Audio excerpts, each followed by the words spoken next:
Assalamualaikum warahmatullahi wabarakatuh. Bismillahirrahmanirrahim. Anak-anakku sekalian, bagaimana kabarnya hari ini? Semoga baik-baik saja ya. Kali ini kita kembali belajar tentang seni budaya dengan materi berkarya seni patung. Sebelum kita masuk materi, seperti biasa mari kita membaca kompetensi dasar yang harus kita capai. Kompetensi dasarnya adalah memahami prosedur berkarya seni patung dengan berbagai bahan dan teknik. Tujuan pembelajaran: 1. Menjelaskan pengertian seni patung. 2. Mengklasifikasi jenis-jenis seni patung. 3. Mengklasifikasi bahan dalam berkarya seni patung. 4. Menyebutkan alat dalam berkarya seni patung. 5. Menjelaskan teknik berkarya seni patung. 6. Menjelaskan prosedur dalam berkarya seni patung. Kita masuk materinya ya. Apa itu seni patung? Seni patung adalah karya seni yang diciptakan dalam bentuk bahan yang bervolume atau mempunyai ruang dengan cara menambah bahan atau mengurangi bahan. Patung mempunyai panjang, lebar, dan tinggi, sehingga membentuk volume dan dapat dilihat dari segala arah, atau sering dikenal dengan istilah 3 dimensi. Berikut adalah contoh gambar-gambar seni patung.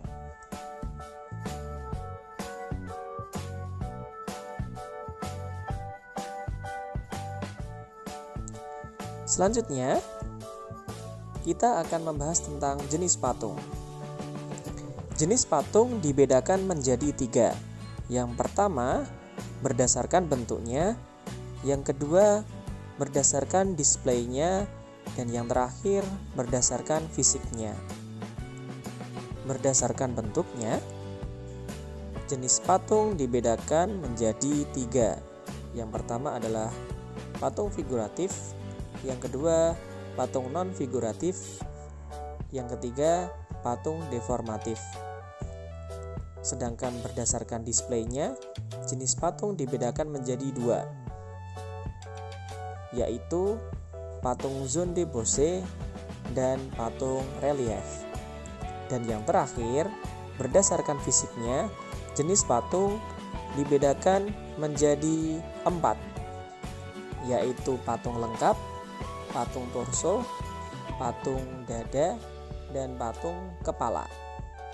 Mari kita bahas satu persatu, dimulai dari jenis patung berdasarkan bentuknya. Jenis patung berdasarkan bentuknya dibedakan menjadi 3. Yang pertama, patung figuratif. Di dalam patung figuratif, objek yang dibuat berupa tiruan dari bentuk alam atau makhluk hidup seperti manusia, tumbuhan, dan hewan, dengan dibuat sedemikian menyerupai bentuk aslinya. Ini adalah contoh gambar dari patung figuratif. Nah, dari gambar tersebut kita bisa melihat bahwa patung tersebut seperti realita atau seperti aslinya. Jenis patung berdasarkan bentuknya yang kedua adalah patung non-figuratif. Di dalam patung non-figuratif, objek yang dibuat tidak meniru alam, bentuknya tidak nyata, atau tidak menyerupai bentuk aslinya dan bersifat abstrak. Biasanya hanya menampilkan garis, lekukan, atau bagian tertentu dari suatu objek. Berikut adalah contoh patung non-figuratif. Dan yang terakhir adalah patung deformatif. Di dalam patung deformatif, bentuk patung mengalami banyak perubahan dari bentuk aslinya. Bentuk aslinya diubah menjadi bentuk baru berdasarkan imajinasi pembuatnya. Berikut adalah contoh dari patung deformatif. Sungguh menarik, bukan? Selanjutnya, mari kita bahas jenis patung berdasarkan displaynya. Jenis patung berdasarkan displaynya dibedakan menjadi 2. Yang pertama adalah Zondebose. Patung ini merupakan bentuk patung yang berdiri sendiri, tidak menempel pada bagian apapun. Berikut adalah contoh patung Zondebose. Sedangkan yang kedua adalah patung relief. Patung relief ini merupakan patung yang menempel pada permukaan dinding, biasanya berisi suatu cerita. Paham ya anak-anak? Jadi yang pertama adalah patung Zondebose, berdiri sendiri atau tidak menempel. Yang kedua adalah patung relief, menempel pada permukaan dinding, biasanya berisi suatu cerita. Kita lanjut. Jenis patung berdasarkan fisiknya.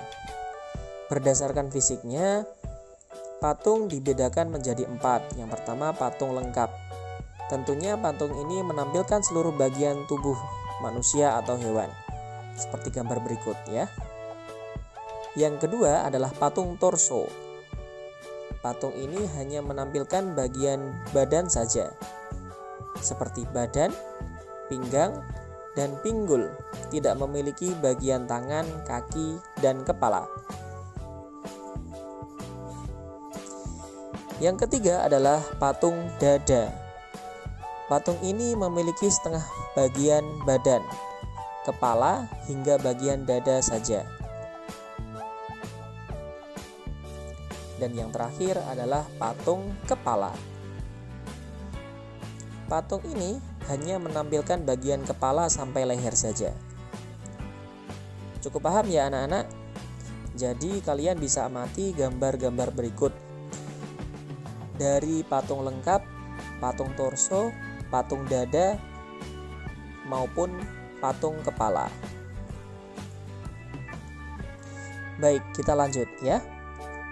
Selanjutnya akan kita bahas fungsi seni patung. Di dalam kehidupan sehari-hari, tentunya patung memiliki beberapa fungsi, antara lain sebagai dekorasi. Patung ini berfungsi memperindah suatu ruangan, baik itu dalam ruangan maupun luar ruangan. Yang kedua, sebagai monumen. Patung ini dibuat untuk mengenang jasa tokoh atau kelompok tertentu. Contohnya pahlawan atau peristiwa yang bersejarah. Yang ketiga adalah patung kerajinan. Patung ini dibuat untuk memenuhi kebutuhan pasar yang diminati atau kebutuhan yang tidak spesifik. Yang keempat, sebagai arsitektur. Patung ini dibuat untuk menunjang atau melengkapi konstruksi suatu bangunan. Yang kelima, seni. Patung ini dibuat untuk kepentingan estetis atau keindahan. Dan yang terakhir, religi.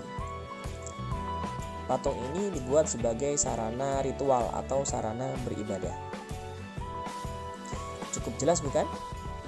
Selanjutnya akan kita bahas bahan dalam berkarya seni patung. Terdapat 4 jenis bahan dalam berkarya seni patung. Yang pertama adalah bahan lunak, seperti tanah liat, lilin, sabun, dan gips. Yang kedua, bahan sedang, seperti kayu randu, kayu mahoni, dan kayu waru. Yang ketiga, bahan keras, seperti batu marmer, batu granit, dan batu andesit. Yang terakhir adalah bahan cor, seperti semen, emas, timah, resin, dan fiber. Cukup jelas bukan? Selanjutnya akan kita bahas alat dalam berkarya seni patung. Beberapa alat yang diperlukan dalam berkarya seni patung antara lain, yang pertama adalah pahat, yang kedua butsir, yang ketiga alat las, yang keempat meja putar, yang kelima palu, dan yang terakhir adalah tang. Alat-alat ini adalah alat-alat utama dalam berkarya seni patung. Cukup jelas, bukan? Selanjutnya akan kita bahas tentang teknik berkarya seni patung. Di dalam berkarya seni patung terdapat beberapa teknik yang dapat kita gunakan, seperti teknik pahat. Teknik pahat adalah teknik dengan cara mengurangi bahan menggunakan alat pahat. Misalnya, membuat patung dan relief dengan bahan dasar kayu dan batu. Alat yang digunakan adalah pahat dan palu. Yang kedua adalah teknik butsir. Teknik butsir adalah membentuk benda dengan mengurangi dan menambah bahan. Contohnya, membuat keramik dengan bahan dasar tanah liat. Alat yang digunakan adalah sudip. Yang ketiga adalah teknik las. Teknik las ini adalah membuat patung dengan cara menggabungkan bahan logam dan merakitnya menjadi bentuk tertentu. Yang keempat, teknik cor. Teknik cor diawali dengan membuat cetakan terlebih dahulu, kemudian membuat adonan cor untuk dituangkan ke dalam cetakan, sehingga menghasilkan bentuk sesuai bentuk cetakan. Biasanya terbuat dari bahan logam yang dilelehkan. Yang terakhir adalah teknik cetak. Seperti teknik cor, diawali dengan membuat cetakan, tetapi bahan tidak dibuat adonan, tetapi menggunakan bahan lunak yang langsung dijepit menggunakan cetakan bivalve yang memiliki dua sisi seperti kerang. Cukup paham, bukan? Nah, yang terakhir kita akan bahas tentang prosedur berkarya seni patung. Tahap pertama dalam prosedur berkarya seni patung adalah persiapan alat dan bahan. Persiapan alat dan bahan berkaitan dengan teknik yang akan kita gunakan dalam membuat patung. Apakah kita akan menggunakan teknik pahat, teknik butsir, teknik las, teknik cor, atau teknik cetak? Misalnya, jika kita akan menggunakan teknik pahat, maka alat yang akan kita gunakan adalah pahat dan palu. Jika kita akan menggunakan teknik butsir, maka alat yang akan digunakan adalah sudip. Langkah selanjutnya adalah persiapan desain. Desain ini merupakan rancangan dasar dari karya seni patung yang akan kita buat. Langkah yang ketiga adalah proses membentuk. Proses membentuk ini kita bisa menggunakan berbagai teknik yang sudah saya jelaskan tadi. Bisa teknik pahat, bisa teknik butsir, teknik las, teknik cor, atau teknik cetak. Dan tahap yang terakhir adalah finishing. Finishing ini adalah penyempurnaan dari detail seni patung agar patung terlihat sempurna dan indah. Baik anak-anak, cukup jelas bukan? Itu tadi adalah materi dari berkarya seni patung. Jika ada pertanyaan, silahkan kalian bisa tanyakan di kolom komentar. Semoga sedikit materi yang saya sampaikan dapat bermanfaat bagi kita semua. Mari anak-anak kita akhiri dengan hamdalah bersama. Alhamdulillahirabbil alamin. Terima kasih atas perhatiannya. Selamat belajar, tetap sehat dan tetap semangat. Wassalamualaikum warahmatullahi wabarakatuh.